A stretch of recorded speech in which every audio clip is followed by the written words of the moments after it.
and the whole Houston is damn near DL. I think. All right, what's up, everybody? I wanted to deal with this straight from the source.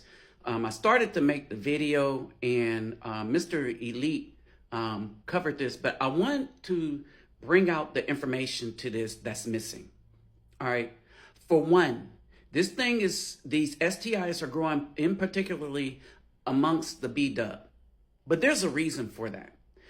One of it is while the woman deflected blame on men and called the population of Houston DL, what she failed to do was to realize that most men are hetero only, and that most of the B-dubs are choosing risky behaviors and risky partners for relationship. And I'm talking about downright relationship. I'm talking about the women that's choosing a dude that's coming out of the penal system or that's in the penal system as a mate. But there's another caveat to this as to why this is growing 128% amongst women.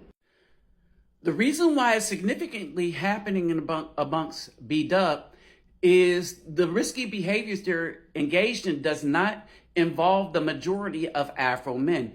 It only involves a scant minority of Afro men. Remember, they don't want nothing to do with most men that's working the 9 to 5. And you still got more Afro men married than B-dubs, right? But there's another thing going on that people did not consider. And even I didn't consider it for a while. And I asked the question that a lot of people aren't asking.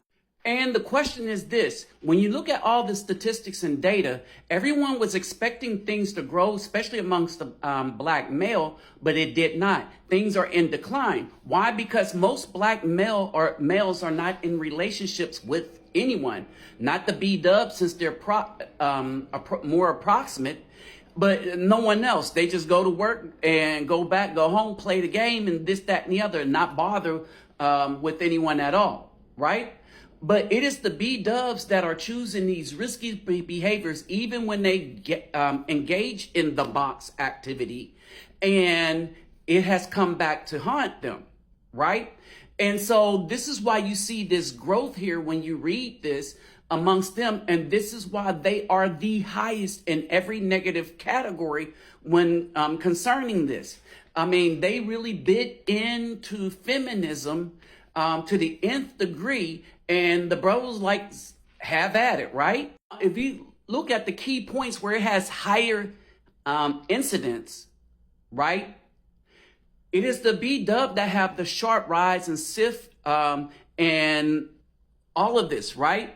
And they're finding this stuff out through their pregnancies as well. And so these are dudes that they're choosing to get knocked up with, you know, the thug thizzle for shizzle my nizzles, right? And, you know, all the rest of the dudes that go to college and study or just study a trade, those are lame. They don't make enough money.